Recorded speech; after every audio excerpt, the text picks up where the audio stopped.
Assalamualaikum warahmatullahi wabarakatuh. Berjumpa lagi dengan saya. Kali ini saya mau menjawab dari pertanyaan yang ada di video saya ya, dari Mas Maulana Muhammad ya, menanyakan kapan sensasi itu kumat gitu ya. Di jam-jam berapa biasanya anxiety-nya itu kumat ya, teman-teman. Oke, teman-teman. Kali ini saya mau jelaskan atau mau saya bagikan berdasarkan dengan apa yang pernah saya alami ya, teman-teman. Jadi masalah sensasi, masalah anxiety ini ya gitu, itu kan kalau anxiety itu kan hampir setiap hari itu ada ya, ada. Saya dulu itu mengalaminya hampir setiap hari, jadi nggak pakai jam gitu ya. Cuma kalau sensasi itu mulai kumat, mulai bermunculan itu biasanya di sore hari ya, di sore hari dari jam 4 sampai dengan jam 7 jam 8 lah, teman-teman. Setelah jam 8 biasanya sudah reda ya. Tapi kalau untuk anxiety ya, teman-teman, kalau untuk anxiety ini saya dulu itu merasakannya ya hampir ya satu harian itu ya merasakan yang namanya anxiety ya, teman-teman. Cuma kalau untuk sorenya ya, yang dibarengin dengan sensasi yang bermunculan dari gangguan asam lambung itu ya, jadi tambah banyak gitu, anxiety-nya itu jadi semakin tinggi gitu ya, teman-teman. Kalau anxiety-nya itu dulu itu setiap hari itu saya ada, tapi kalau tinggi-tingginya itu biasanya saya itu di sore hari, teman-teman. Sore hari yaitu berbarengan dengan sensasi-sensasi yang bermunculan itu, teman-teman. Jadi perasaannya ketika sensasi itu tinggi ya nggak bisa dibayangkan, teman-teman ya, luar biasa sekali gitu. Kadang hal-hal yang sepele aja, yang sepele sekali itu juga jadi masalah buat kita, jadi sesuatu yang sangat berat gitu ya, teman-teman, sangat menantang gitu ya. Contoh saja waktu itu saya itu merasakan anxiety-nya pas waktu lagi tinggi-tingginya ya, teman-teman. Ke toilet aja itu saya nggak berani, teman-teman, nggak berani, bukan karena takut hantu atau takut apa. Jadi mau ke toilet aja takut jatuh lah gitu, takut takut yang ya pokoknya semua itu serba ditakutkan gitu. Sampai banyak yang bilang itu saya itu orangnya aneh gitu, kayak gitu aja takut gitu, teman-teman.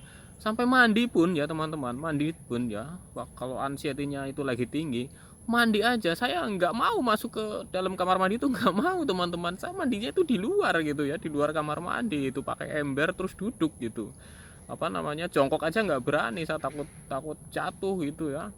Itu luar biasa sekali waktu itu ya, teman-teman. Jadinya ya banyak hal-hal yang sebenarnya sifatnya itu sepele itu saya takutkan gitu ya, saya cemaskan gitu ya, karena sepertinya itu selalu yang dipikir sama saya itu bahaya gitu, bahaya bahaya dan bahaya terus gitu, teman-teman. Jadi repot serepot-repotnya, teman-teman. Jadi mau apa-apa ya harus dianterin, mau kemana pokoknya mau keluar aja gitu ke tempat tetangga ya minimal ada yang nemenin gitu ya. Sampai orang bilang itu lebay atau apa gitu, saya itu dulu itu wah nggak karu-karuan lah, teman-teman. Bener-bener yakin saja, jadi paham lah, teman-teman, kalau teman-teman sedang merasakan seperti ini ya. Saya paham sekali apa yang dirasakan teman-teman, tapi teman-teman nggak usah khawatir. Nanti juga seiringnya berjalannya waktu, teman-teman terus berlatih menjaga 3P secara konsisten, teman-teman akan membaik, semakin membaik. Begitu sensasinya itu berkurang gitu, anxiety-nya juga turun seperti itu. Ketika kita sudah mulai berani keluar, berani masa bodoh ya, masa bodoh, orang ngomong apa, ngomong ini, ngomong itu masa bodoh gitu, itu nanti lama-lama berkurang, teman-teman, anxiety-nya.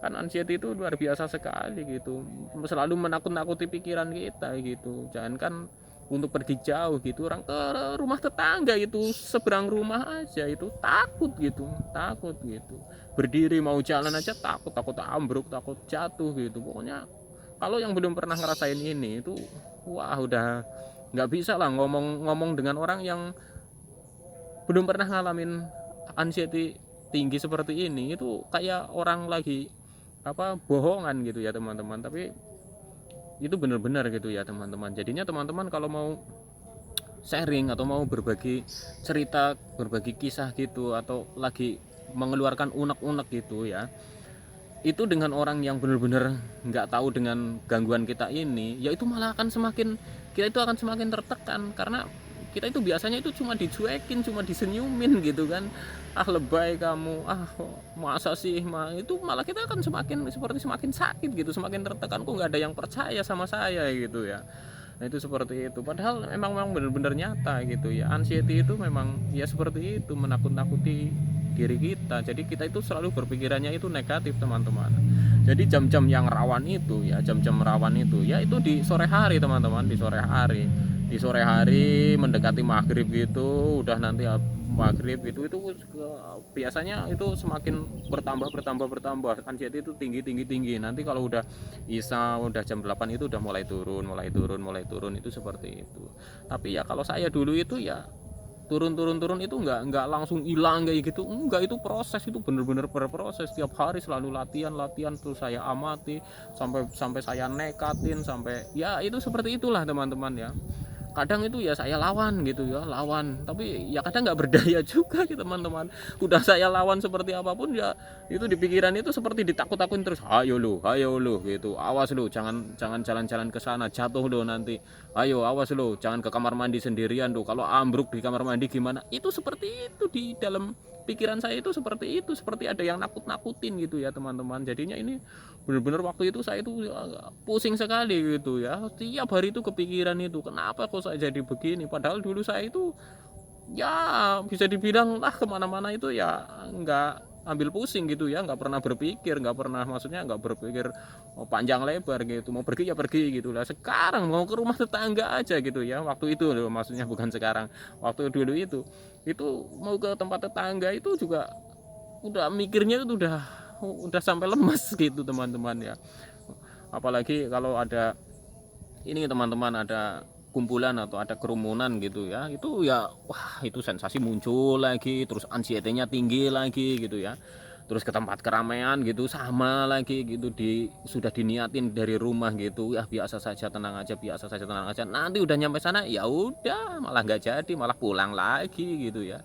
Luar biasa dahsyatnya ini anxiety, itu luar biasa ya teman-teman. Makanya perlu berlatih teman-teman, yakin ini ini memang butuh proses, dan kalau kita nggak berlatih itu kita akan selalu di dalam lingkaran anxiety itu teman-teman ya. Jadi perasaannya itu ya seperti itu, perasaannya itu seperti pikiran kita itu ditakut-takutin terus gitu sama diri kita gitu ya. Pokoknya di otak kita itu adanya pikirannya itu negatif.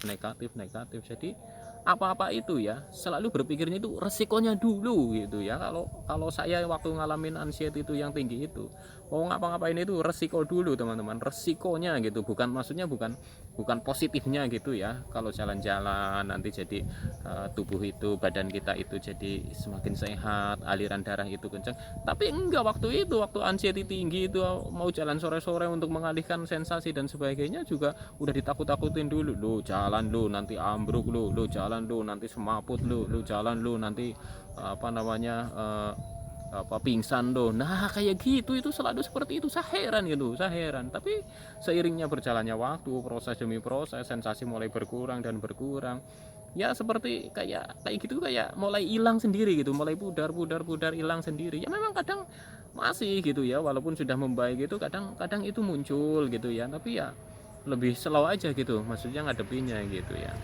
Beda dengan serangan panik ya, panik attack itu ya. Wah kalau panik attack menyerang itu nggak tahu wayah, mau pagi kayak mau habis bangun tidur kayak habis mandi kayak atau apa, itu nggak kenal wayah. Itu panik attack juga luar biasa, itu bingung sekali, duduk salah, tiduran salah, berdiri salah, gelisah nggak karu-karuan, nggak yang dipikirkan apa nggak tahu. Tapi jangan takut teman-teman, nanti itu juga seiring berjalannya waktu itu juga sensasi seperti itu berkurang gitu. Panik attack-nya juga nanti lama-lama itu semakin jarang itu jarang muncul gitu kan. Sesekali dicolek gitu ya, menurut saya itu ya wajar lah gitu ya. Jadi penting sekali teman-teman, penting sekali bagaimana kita itu menerapkan 3P itu ya, untuk pola hidupnya, terus untuk pola makannya, untuk pola pikirnya, itu juga penting sekali. Itu terapkan itu teman-teman, terapkan itu gitu, terapkan secara konsisten teman-teman. Saya yakin teman-teman itu akan membaik teman-teman. Apapun ikhtiar teman-teman, mau sedang berobat ke dokter atau berobat medis atau berobat itu herbal gitu ya, tapi 3P ini jangan dilupakan teman-teman, 3P jangan dilupakan gitu ya. Karena apa? Ini juga faktor penting sekali teman-teman. Insya Allah teman-teman akan membaik teman-teman ya. Jadi untuk apa namanya anxiety yang muncul gitu ya, muncul itu ya sebenarnya kalau saya itu waktu dulu itu ya setiap hari itu apa anxiety itu ada, cuma kalau tinggi-tingginya itu ya di sore lah teman-teman, di sore gitu ya, udah waktu asar gitulah, asar habis asar gitu udah mulai sih mulai agak tinggi gitu sampai nanti maghrib, sampai dengan nanti isya, habis isya biasanya itu reda teman-teman. Nah itu seperti itu setiap harinya, pelajari aja polanya, terus belajar mengendalikan teman-teman. Saya yakin teman-teman itu bisa, asal teman-teman punya niat dan semangat. Tetap jalankan 3P ya teman-teman ya, tetap jalankan 3P secara konsisten. Insya Allah teman-teman akan membaik, amin ya robbal alamin ya. Untuk apa namanya kali ini sekian dulu ya. Ini di luar ini apa namanya sudah mau maghrib ya teman-teman ya, jadinya udahan dulu ya, nanti lain kali disambung lagi. Nanti kalau ada yang komen lagi yang perlu dibahas lagi di video, insya Allah saya bikin videonya lagi ya teman-teman. Terima kasih, semoga teman-teman bisa apa namanya ambil hikmah dari pengalaman saya, ambil positifnya, negatifnya dibuang, semoga termotivasi, minimal saya bisa menemani teman-teman dalam menghadapi gangguan asam lambung dan anxiety ini teman-teman ya. Terima kasih, salam sehat jasmani dan rohani. Wassalamualaikum warahmatullahi wabarakatuh.